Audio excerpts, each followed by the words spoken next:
You've reached the Signal Watch. Movies, television, comics, and more. I'm your host, Ryan Steens. Join me and our cadre of co-contributors as we examine cultural artifacts of the 20th century, boldly explore the 21st, and try to put it all in perspective. Stay tuned. We're gonna try to make this work.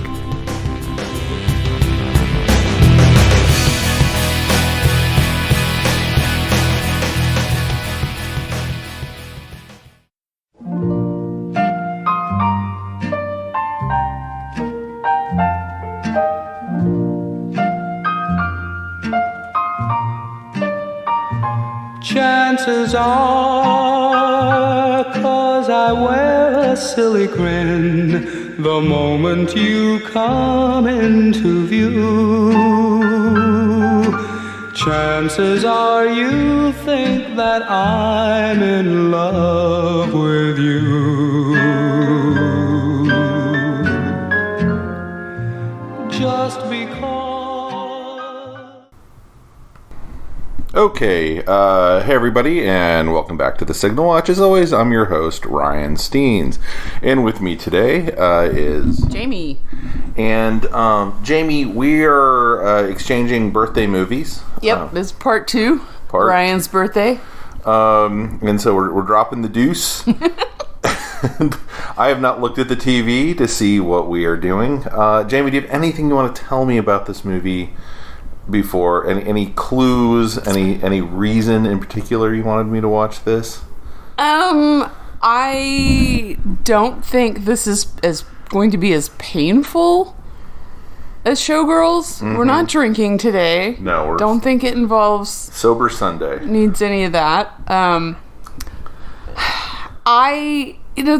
Ryan is very accepting of a lot of movies, so it's very hard to find something that he hasn't seen. That's not true. But go on. Of like bad movies. Oh. You've seen a lot of bad movies that were painful. So anyway, I just chose something that I know you haven't seen, that I saw when I was a kid, that I think is more of a, huh? So that's what I bring to you today. Okay, so I have not looked at the TV, and now should I look or? Let's go. All right, let me. All I can see is that the purchase is successful. I cannot see what the film is. Right underneath there is the title Your of the movie. rental viewing period begins when you start playing. Purchase successful, and then what does it say underneath there? Chances are. I don't know what that is. Chances are, because you wear a silly grin. Should I elaborate a little bit to help you? Come into view. Because I've talked about this movie before. Do you want me to tell you? Just save it for after. Okay. All right, we're gonna do it. All right, so stick with us, and we'll be back for you in like 5 seconds. For us, in about 2 hours. Yeah. So, later days. Thanks, everybody.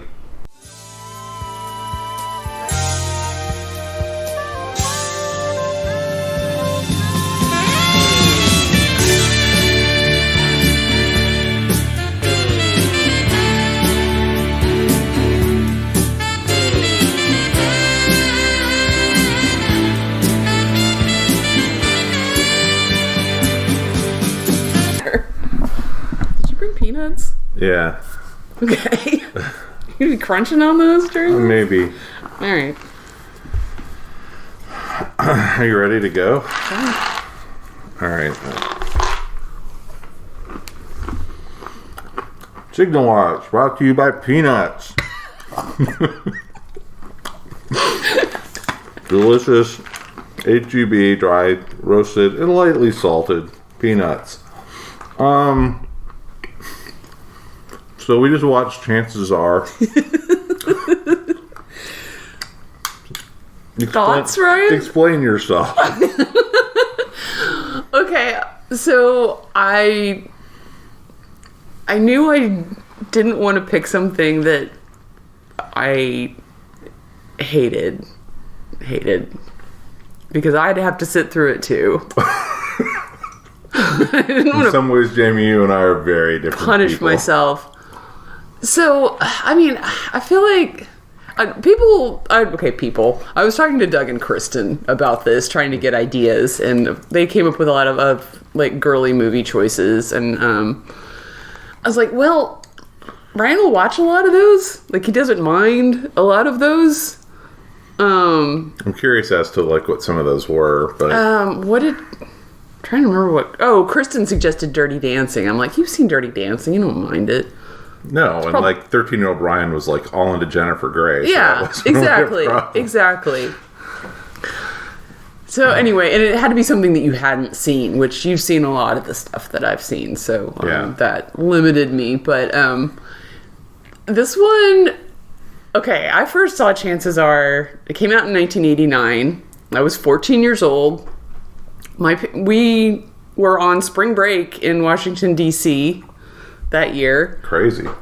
And we one night just took a night and went to the movies. Mm-hmm. And my mom and I went to go see Chances Are. I actually thought it was the whole family, but I was talking about it with my brother, and he was like, I do not remember that. I've not seen that movie. And I explained the scenario. I was like, but you were there. And he said, no, I think Dad and I went to see Leviathan. That sounds right. That sounds like a movie your dad would be like, ooh. And I said, yeah, you chose the right one. He was like, did I? So, anyway, I kind of, I enjoyed it the first time I saw it because I was 14 years old. I wasn't overthinking the plot or anything. Mm-hmm. And I thought Robert Downey Jr. was hot. I mean, it's a young Robert Downey Jr. being charming. Yeah. So, you could see the appeal of that. Yeah. As a 14-year-old. And then I saw it again probably 6 months later. Maybe when it came to HBO or something. And that's when it started sinking in. Like, you start analyzing the plot a little more and going, what's really going on here? This is a little weird. So, if you would, could you maybe summarize the plot for us, Ryan? I want to start by saying this is with, and I kind of lump Twilight in with 50 Shades. Fair. This is the most narratively confused and most unsatisfying film I have seen in really like 10 years. Wow. See, I'm really, really proud of myself now because I thought there would be a lot to talk about. Yeah. That's part of why I chose it. Yeah. So continue, please. Well, I guess to get into the plot a little bit of what it was. The movie, I didn't really remember what it was about. I remembered vaguely the advertising and Sybil Shepherd in Robert Downey Jr. Mm-hmm. I remember Sybil Shepherd was in it, and she was like slow dancing in the ads with Robert Downey Jr. At 14, I mean, it couldn't have registered with me less. Like, not for me. Yeah, I was like, Teenage Mutant Ninja Turtles is coming out. Sweet! Yeah. So, it gave me immediately the pit in my stomach that a lot of movies during this period did. Uh-huh. And I recognize it immediately there's kind of this like post Woody Allenism that shows up in movies where people do things like at the altar as the best man turn to the groom and say, I'm in love with her. Mm-hmm. And the guy just goes, and everyone acts like that's hilarious and charming. Not, this is a deal breaker of friendship forever. I'm gonna shit all over your feelings. Yeah. Sorry. Yeah. And I feel like there was this period where they kind of did that well in kind of like the like 30s to the 50s, and then they kind of didn't do it really for a while, and then Woody Allen kind of brought that kind of idea of like just super awkward shit like that back into comedy. Yeah. And I might be wrong on the Woody Allen thing, but that's always where I feel like people think they're doing intellectual humor, oh, isn't like modern metropolitan romance and sex like so funny and confusing, but you're just like, that's not real. Like, it never feels grounded in anything resembling reality. It feels, and it sets the entire movie off on a false footing. I feel like the entire movie is like that. It feels like everything that's in it just exists to drive their contrived plot forward. Like every little, like the old woman at the party, like all of those little things are just, why is this here? It feels like either one of two things. Either someone who had just came somehow in, and I have no idea. I don't know who the director was. I didn't recognize the name. I don't recognize the producers' names. All I know is it came out of TriStar, and that seemed familiar. Mm-hmm. But so Christopher McDonald and Ryan fucking O'Neal, like, and who's 50 years old almost when this is filmed. Yeah, the ages are super weird, and we'll get into that in a bit. And so, but they're playing like they're in their 20s. Mm-hmm. And early 20s. Yeah, and Christopher McDonald, who looks like he's 35 here. I don't know. I think Sybil Shepherd was probably about 35. Yeah, she's a little over 35 when they filmed this, I think. And she, and they don't say what year it is, which doesn't make any goddamn sense. I think they did. I think they said it was like 1963. It said it on the wedding invitation. Oh, well. Yeah, if you didn't see it. No. Yeah. It was very blink and you'll miss it. Yeah, so I was like, wait, why are all the cars old? Oh, is this supposed to be in the past? Yeah. And then so Christopher McDonald, there's way too much plot. You can and this is the thing, is like I couldn't tell if someone who didn't know how movies worked wrote it, or 15 people were assigned the script. Yeah. And they all took whacks at it, or if they shot a 4-hour movie and had to cut it down to 90 minutes or however long it was, 2 hours. I don't know. I don't know what happened, but all we've gotten to is the first 5 seconds of the movie. Keep going. So Christopher McDonald goes, haha, of course I know my best friend's in love with Sybil Shepherd. Who wouldn't be? Ha! And he marries her, and they're having a perfect life, and she announces she's pregnant on their first anniversary. And then they tell Ryan O'Neal, and he's like, ha! Here's a cherry tree for some goddamn reason. And then Christopher McDonald's an attorney, and he's prosecuting Sleazo Evil, and he finds out the judge is on the take, and he takes some snap photos. They never find out who the source is. Apparently that's not fucking important. And when he, completely unrelated to this, when this is the kind of shit that this movie just can't fucking tie up, en route to go see Sybil Shepherd to have dinner with her. I'm sure it's the 60s, so she's going to booze it up as soon as she knows she's pregnant. Hooray, Gen X! But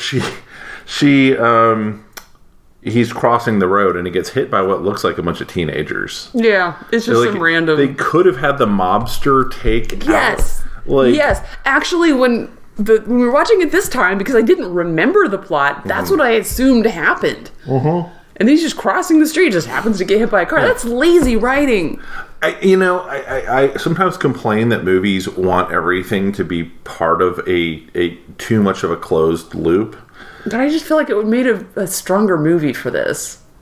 I don't know if they were afraid it was going to turn it all into like a gangster movie, or that it wasn't. Yeah. But that whole plot line didn't need to be in there. Yeah. It felt so detached from it that I felt like the hit would have made it a little more relevant. Yeah, well, they didn't need any of it in there. No. He could have just gotten hit by a car crossing the street. Yes. After work, all they needed to show is him buying the diamond earrings. I mean, they needed Robert Downey Jr. to fall down the stairs at the end, and they needed it for it to be dramatic. And that could have happened anywhere in Washington, D.C. I know. And I'm also pretty sure there's not like a bunch of anyway, mobsters aren't really trying to hang out in the middle of DC like it's fucking Little Italy. So anyway, especially after you're talking right after the 50s when they had all the organized crime trials and anyway. So flash forward to 22 years later. No, wait, he goes to heaven. He goes to, oh God. Does he go to heaven? I don't know where he's at. He's at the Heaven Processing Center. Maybe. He's in the Afterlife Processing Center. Yeah. This movie also has a very confused view of are we in a Judeo-Christian world?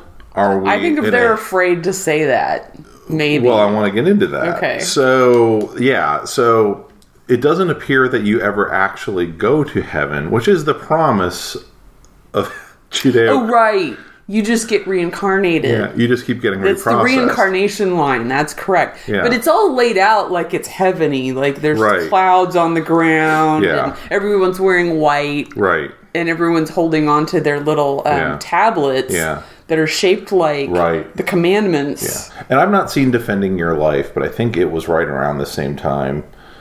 And I'm wondering if someone felt they needed a flavor of that. Anyway, that was the first thing that leapt into my mind was we should have watched, Defending Your Life, but it's fine.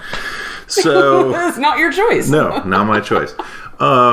So then he's reborn as Robert Downey Jr.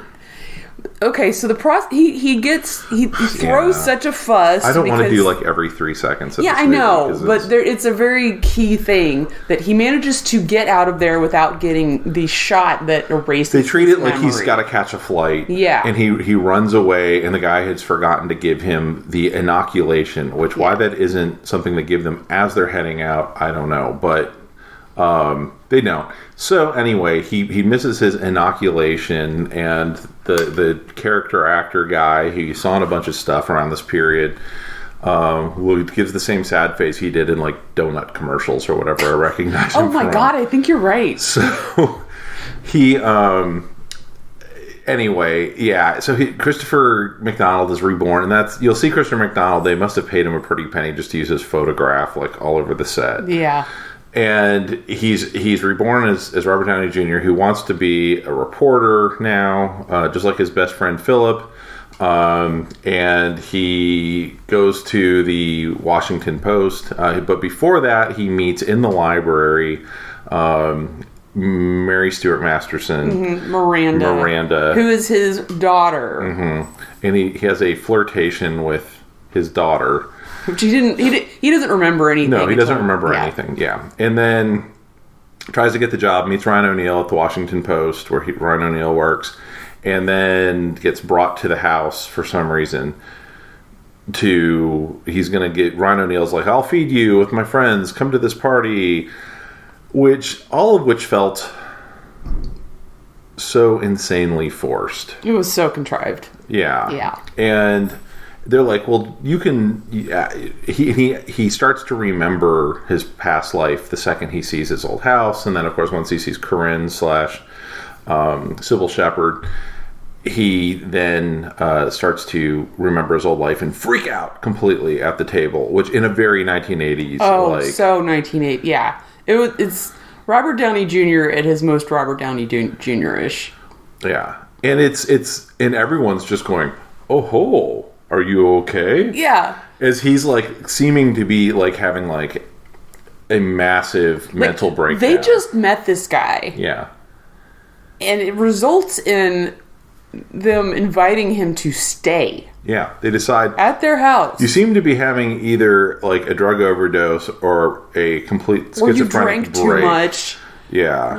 All of these are red flags. Yeah. And yet, why don't you just stay at our house? Because the daughter likes him. Yeah. And they just met. So, yeah, anyway, it's completely crazy town. And I yeah. It's just... So, that stuff's all kind of 1980s staple, here's our high concept, here's our but then the rest of it Well, one, Sybil Shepherd is like not even yet 40 here. I think she's supposed to be playing like 46, if I was to guess. Yeah, if I had to guess why they cast her, it would be, we need someone who could pass for 20 and 40. So, kind of in the middle. But she looks exactly the same in both eras. Yeah, she looks like Sybil Shepherd. Right. Who looked amazing, who probably still looks amazing. I just haven't seen Sybil Shepherd in 20 years. Yeah. She's not honestly that much older than Mary Stuart Masterson, who's supposed to be her daughter. Yeah, she's 15 years older than Robert Downey Jr., which is actually within, like, dating range. Yeah. Like, they do not look weird together. No. At all. And they have this whole scene where they're, like, out, and it's... Anyway, he eventually tells her, I'm Louis, and after pretty much sexually assaulting her... Yeah, that scene is weird. Uh-huh. Yeah. It's very uncomfortable. And so it just... Nothing ever feels remotely based in anything resembling him. Oh, and Ryan O'Neal's been hanging around with him for 23 years. 23 years. Now, he makes a couple of comments of, he was married twice briefly, and it just didn't work out. Did you notice that was an ADR, mostly? No, I didn't. Yeah. Oh, weird. Well, they clearly realized they needed to make it sound like the guy had just, like, been blue balling for, like, 25 years. Yeah, because honestly, that was my memory. I didn't remember that he made that, comment about the two wives. Yeah, like, I married a tin... No, there was the scene where he's talking about the tin heiress or whatever, so that was... Yeah. That wasn't an ADR. But, yeah, it just felt really tacked on, and, like... But, because they never bring it up again that he's ever been married or any of that. Well, and then, like, in order for their plot to work, they needed Sybil Shepherd to have never gotten over her husband, which makes... her, like, she has some severe psychological issues. She is seeing a psychologist, but it's played, like, very lightly, and, like, she's doing fine. She's, got a good job, she's got a good daughter, she's got the good friend. But if you have not gotten over your husband from 23 years ago, or whenever it was. Well, if I go, you're wearing black. From chin to toe. Like, I want you wearing, like, a full morning gown. Okay, I'm just saying, if you look like Sybil Shepherd... Yeah, Sybil Shepherd has not been without options. Like, you need a better therapist. Well, and but they also say she, like, just started seeing the guy within the past year. So this is fairly new. So that means that she went 22 years without seeing a therapist. Yeah. Like, well, it's also, like...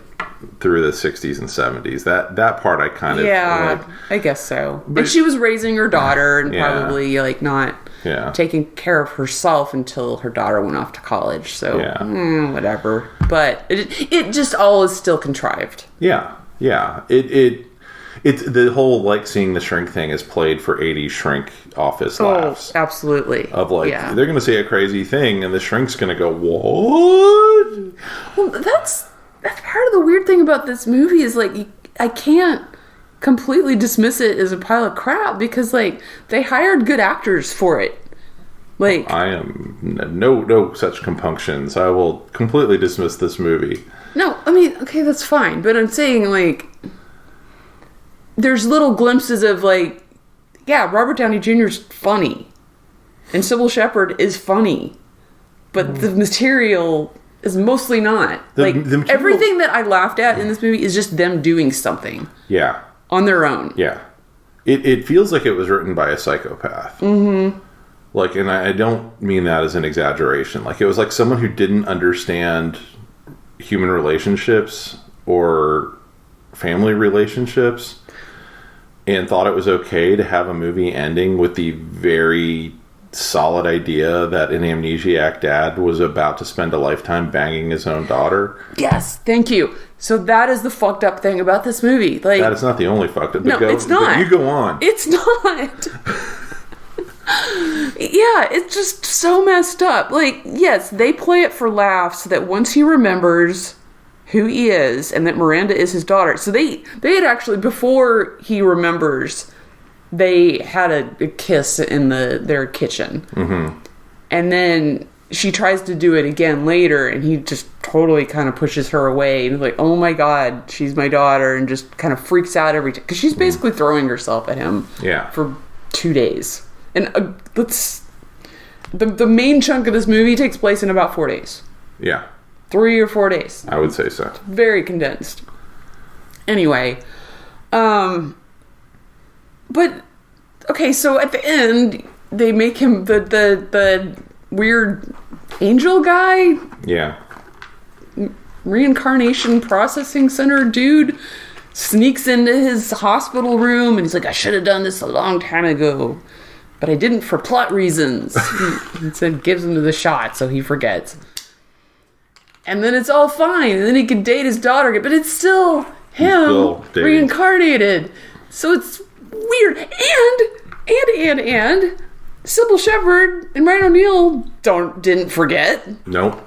There's no and Superman they're Dukas. super happy that their daughter's hooking up with their husband / best friend, knowing that's her dad reincarnated.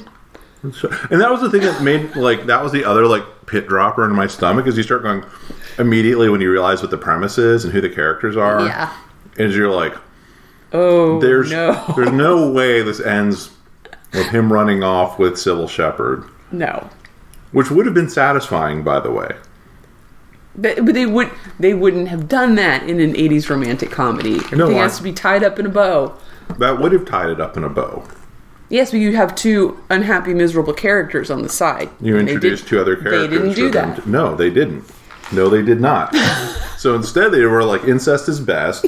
Yeah. And it's so fucked up. And so there's a scene at the end when Robert Downey Jr.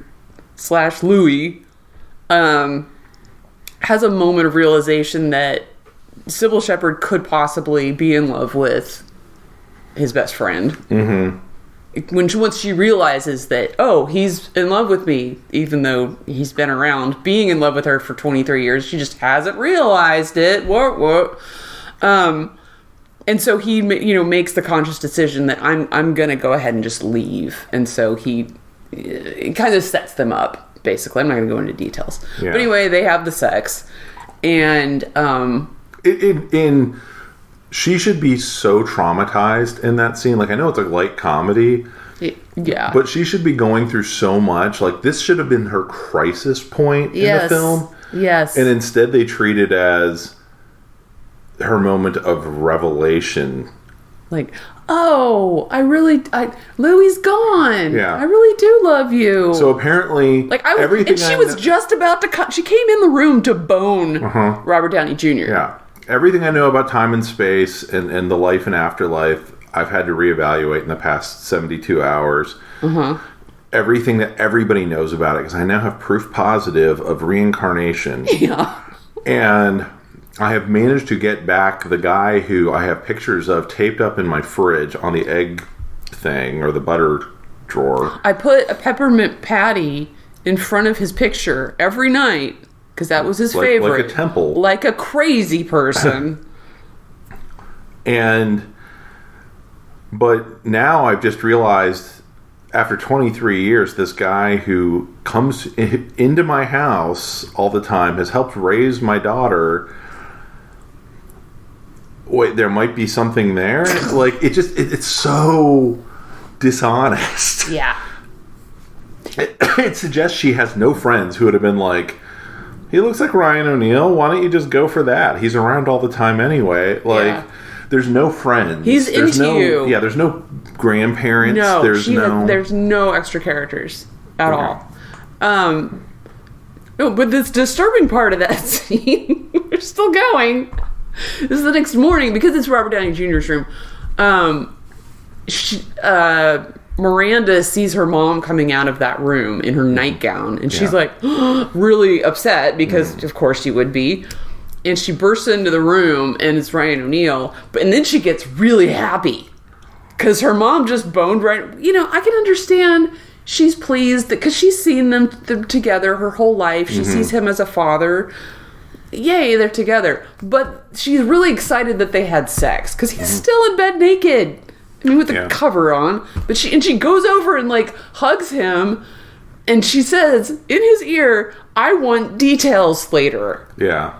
Gross. I want the dirty deets. Gross. What you did What is getting dirty wrong with this my mom. movie?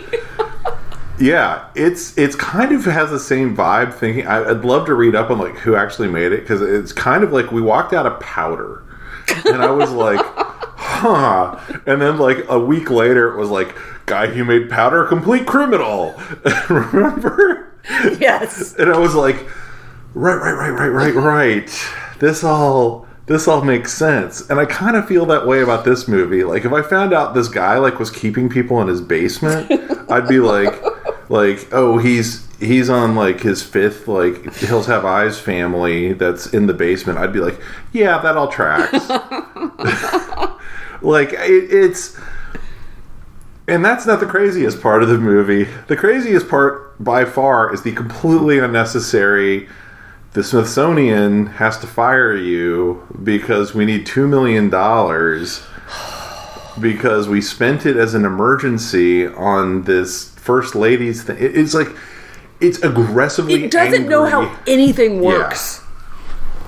Yeah. Including, like... What... The scandal with the judge, Yeah.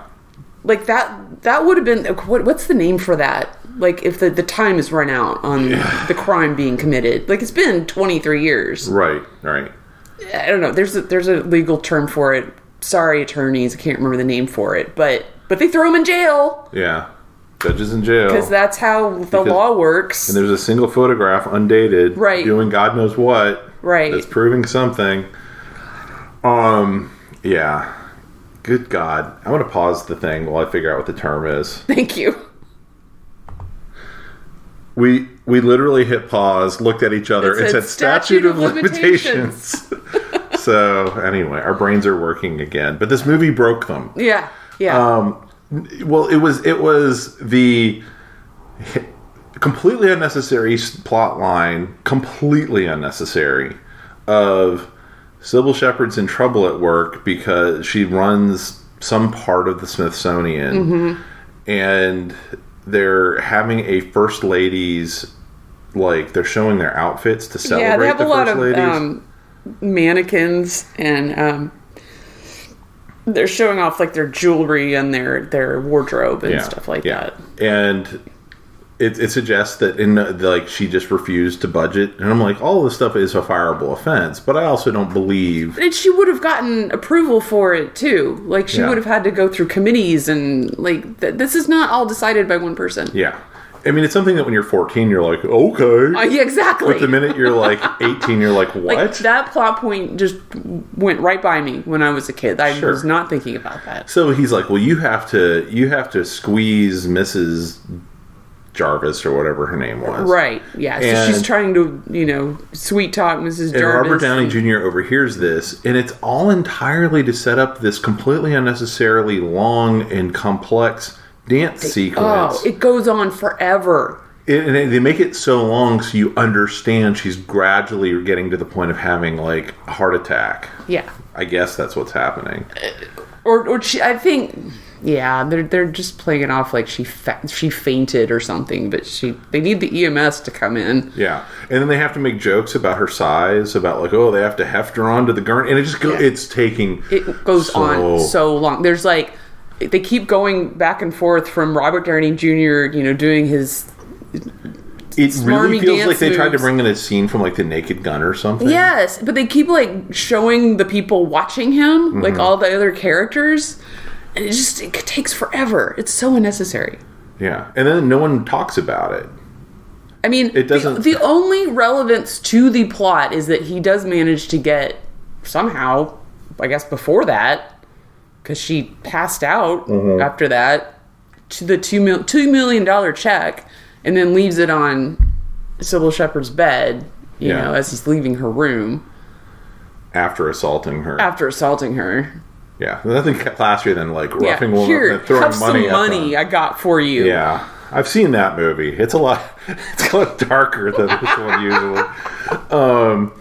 But yeah, it's so strange. I was not exact. I was more like just like baffled through the whole thing going, how are they going to tie this up in a way that's even remotely not crazy? They didn't. And they didn't. They just didn't. And there was stuff in there like the lawyer thing at the beginning that then at the end pops up again at the very last few minutes of it, where it's, wait a minute, I recognize that judge, and he was on the take in 1969. They all just happened to show up to Miranda's courtroom. Like, she's an intern at this. I mean, would they be there? I don't know. Yeah, don't go to your kid's job. No. My parents did it once, and it was super weird.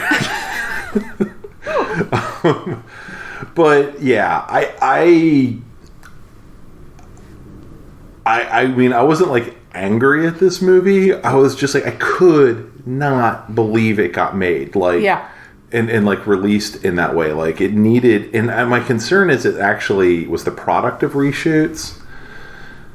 Maybe? I mean, I would love to find out what the hell the story was. And the thing is, it's 89, so there's not going to be anything on the internet about it. It's not a popular I already movie. looked. I looked at the trivia on IMDb. I didn't know where it, I mean, just kind of hoping that something would be there, and there's just nothing. Yeah. I mean, there's just, the stupid trivia, but there's nothing about reshoots or how it got made or any, like, the storyline or any of that stuff. I mean, I don't remember anybody.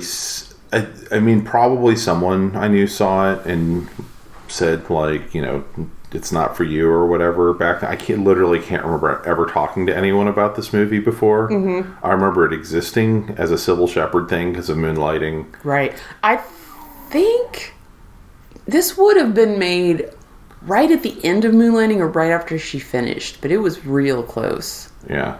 This was her Die Hard. Yeah. Yeah. I mean, I don't remember her doing all that many movies. No, because by the 90s she was back doing the show with Christine Baranski. Yes. So. Yes. And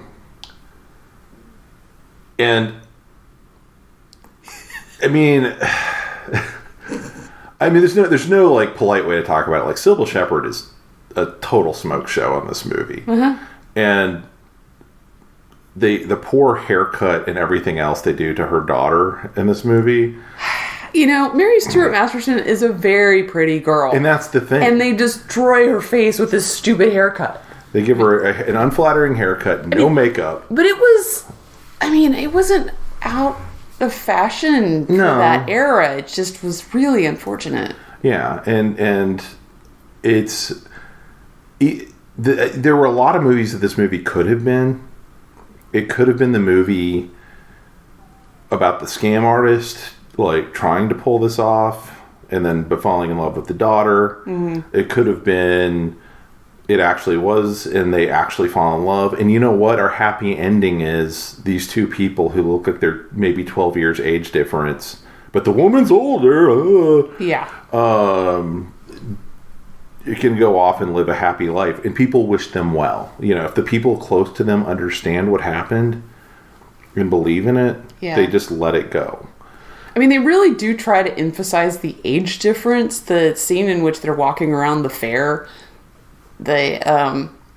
Sybil Shepherd's picking up her hot dog from the window and tries to pay for it, and the woman behind the counter says, "Oh, don't worry about it. Your son already got it." Mm-hmm. Like, no. Looking at the two of them, you do not make that assumption. And even if you do make an assumption, they're too close in age for that to be polite. I don't think anyone would look at those two people next to each other and think that's... I wouldn't either. Yeah. But even if you have that inkling, they're too close in age for that. It's very much of the, what do you do thing that... Right. But it's forced in there to make you think, oh, she's too old for him, to reinforce that this could never work out because their ages are different. I don't know. And even at that, it's like, well, she's clearly, vacuum sealed from... not just an appearance, but her whole life. All she's done is raise her daughter and go to work, apparently. Yeah. So there's no real reason to think she's so far beyond where she was 23 years ago when her husband passed. I mean, she voluntarily kept herself in that stage. Yeah, I mean, some of the stuff they do that's like cutesy of like him remembering his past life is like, oh, she keeps her sunglasses in this drawer, and like we keep she hasn't changed her drawer configuration in 23 years. Which, by the way, they've only lived together for a year, right? At that point, right? I mean, in all fairness, if he's like, oh, that was yesterday for me, okay, I kind of get it. But he also has an entirely other human brain in his which they never address. No. So there were a lot of movies this movie could have been, and like aggressively was not. Yeah, and they had a very specific idea in their head of what they wanted to make and who they wanted to appeal to. Who do you think this movie was? I mean, it's a legit question. It was supposed to be just women who wanted to see a romance and didn't want to have to think about it a whole lot. I mean, it came out during women that like Hallmark movies, like genuinely, and not just ironically. Okay, I'm just nodding at Jamie and agreeing. I'll buy that. I don't know. I'm just guessing. No, I mean, I don't have an answer. Okay, and that sounds as good. But it also came out in this kind of weird period of like magical realism and like romance of like this is like back to back with like Peggy Sue Got Married. And like a few other things. I can't immediately come up with anything, but there was kind of this like, we don't have to have a special effect, but we can do, the teen and, the Freaky Friday body swap, thing. They did that in like 10 movies around this period. Yeah. And some of those were for kids and some of them were for people who are a little older, even like Dream a Little Dream or something like that. Mm-hmm. So there was this kind of like, but what if, circumstance. And I just feel like this one didn't, like it never got sat down in a room full of people to like interrogate the script to say, does this make any sense? Or is it just gross? Yeah. And it's both disappointing and gross. Yeah. At the end. Exactly. Like I felt no closure with Ryan O'Neal, because I'm like, he's been essentially stalking her in like gaslighting her for 20 years. Like, you want to talk about gaslighting as a phrase? Like, he's refused to admit why he's actually around. Well, and then, okay, at the beginning... When everybody knows, by the way. Like, the daughters apparently never felt like this is something to broach with her own mother. Well, before Louis dies, like, he's around them all the time. We get that impression. I mean, he knows where the key is to the house. Lets himself in. He lets himself in while they're upstairs, like, getting ready to pork. Yeah. And they hear him downstairs, and they're like, oh, Louis here! And they just jump up. Philip's here. But yes... Louis the dead guy. Oh, sorry, Philip's here, and then they jump up. But she when they're like, she greets him with a kiss. Yeah, they both leave for work. There's the guys, a lot of her kissing and she him kisses on the face him like on the mouth as they're leaving. Yeah. Like, how did she not like? Ugh, it's so like this is not how humans work. Yeah. Yeah, I mean, you have to have some stuff, even in like crazy comedies, that feels like, well, it's funny because you've crossed some line, or like even like say the Police Academy movies. Like you've crossed some line that like Frank Drebin says things that no one should say, right? Or does things no one should do, and that's why it's funny. And the comedy in this is more of, I don't know, what was supposed to be funny in this? It's supposed to be situational comedy. Of him like, oh, I'm freaking out because I'm in a new and oh my God, that's my daughter, and none of which feels funny. It all feels fucking then alarming. she comes in to try to, get in his bed, and he kind of pushes her away and makes up some excuse of I'm seeing someone else, but first he yells at her to go to her room. That's supposed to be funny. It's not. No. It just feels sad when it happens. Yes. Which I'm sure is not not what they were going for. So yeah, the whole movie just honestly kind of gave me this like weird sense of like melancholy that because I knew at the beginning like, oh, it's going to be one of these movies. and then knowing they're never going to have the guts to have him like drive off in the convertible with Sybil Shepherd at the end with Ryan O'Neal and, you know, Miranda waving. I mean, they could have even had something where she suddenly remembers in the past life she was a girlfriend of his who had passed or something. They could have done a million other things. Yeah. I mean, not that wouldn't have seemed weird because it's Ryan O'Neal, but I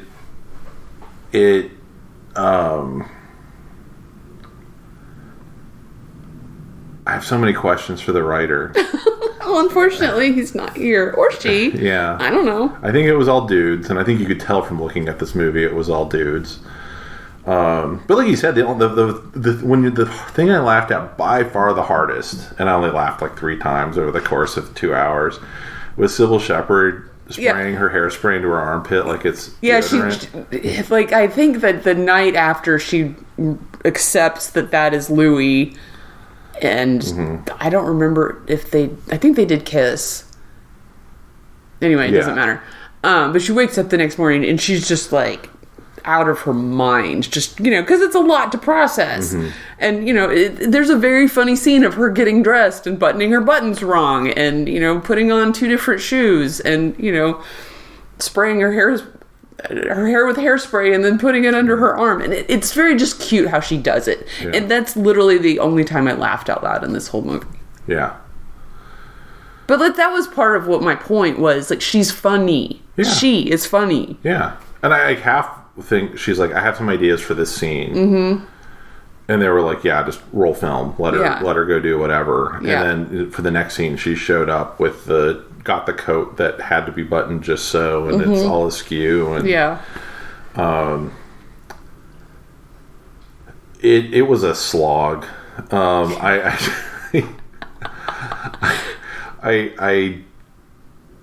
I cannot believe it was released as a major motion picture. It's one of those things of like, if you saw it as like a B movie, like from like the 50s, with that kind of outcome, you'd be like, yeah, because those guys didn't know, like, there was no one controlling what was happening. They shot the whole thing in 2 weeks, and I mean, everyone probably had no idea how the pieces were going to fit together as they were shooting it, But this has the feel of something that was a major studio release, had lots of money behind it, lots of star power, like, it had all the opportunities. Yeah. Yeah. But I feel like this was a success because I wanted to bring something to you that would give you a little bit of the pain that I felt while watching Showgirls.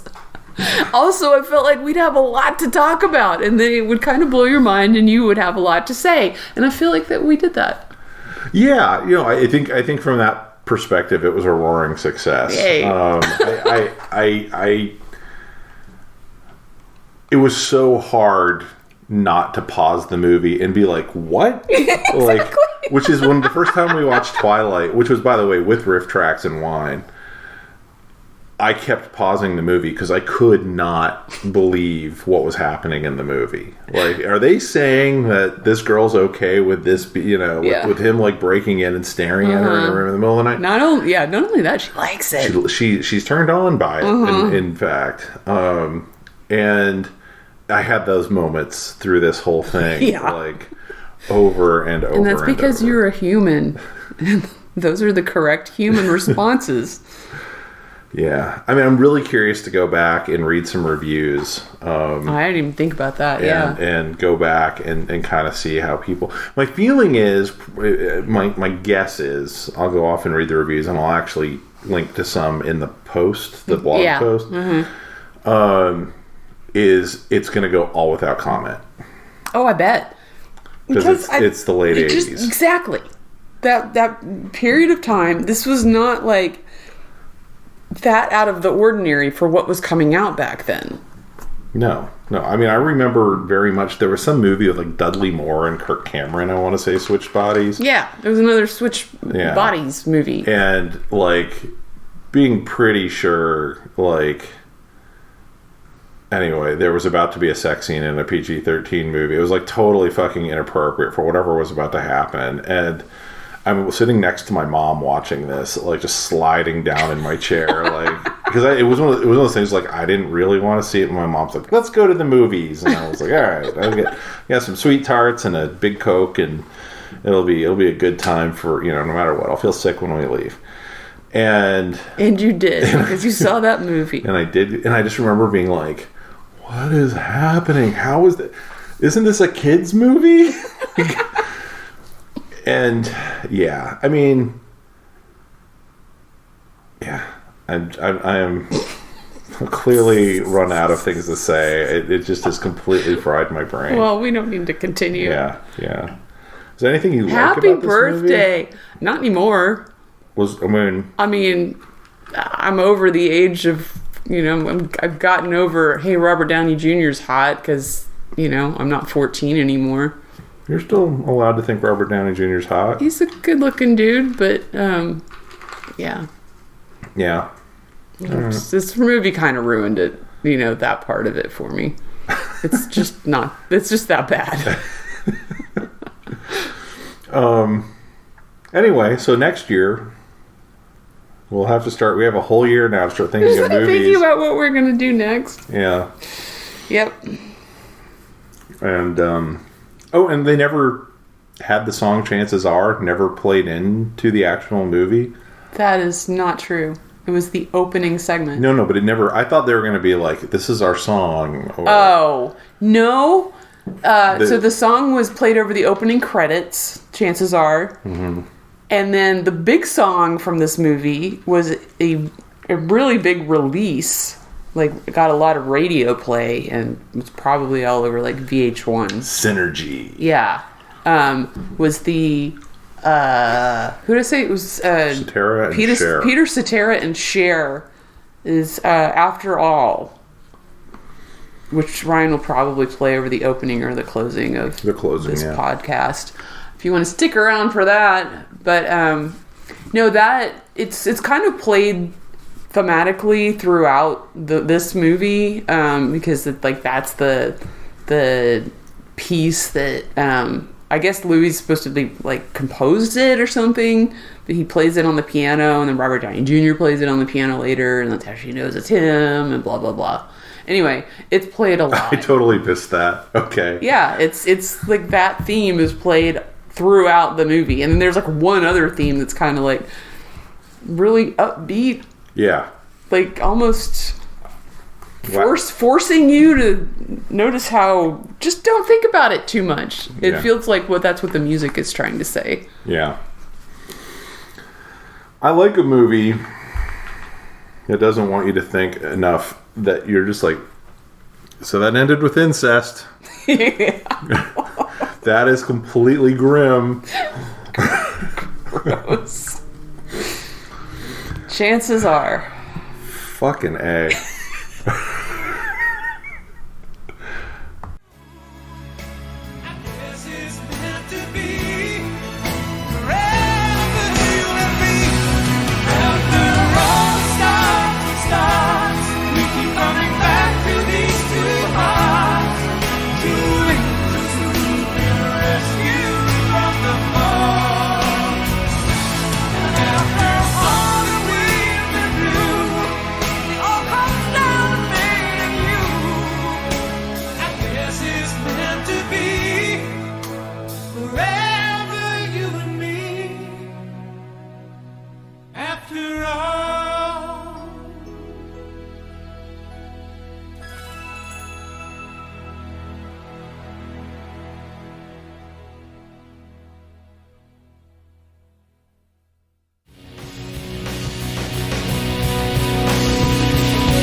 That about wraps it up for this edition of The Signal Watch, a production of the League of Melbotus. Thanks for sticking with us. If you enjoyed the podcast, we invite you to drop on by the Signal Watch blog, where you'll find write-ups of a wide variety of movies and more. We'd love to hear from you, so find us online and let us know what you think. Whether you prefer email, blog comments, or social media, we'll be happy to hear from you. We'll be back soon with more exceedingly high-quality content. So, Until next time, God damn it, babies, you've got to be kind.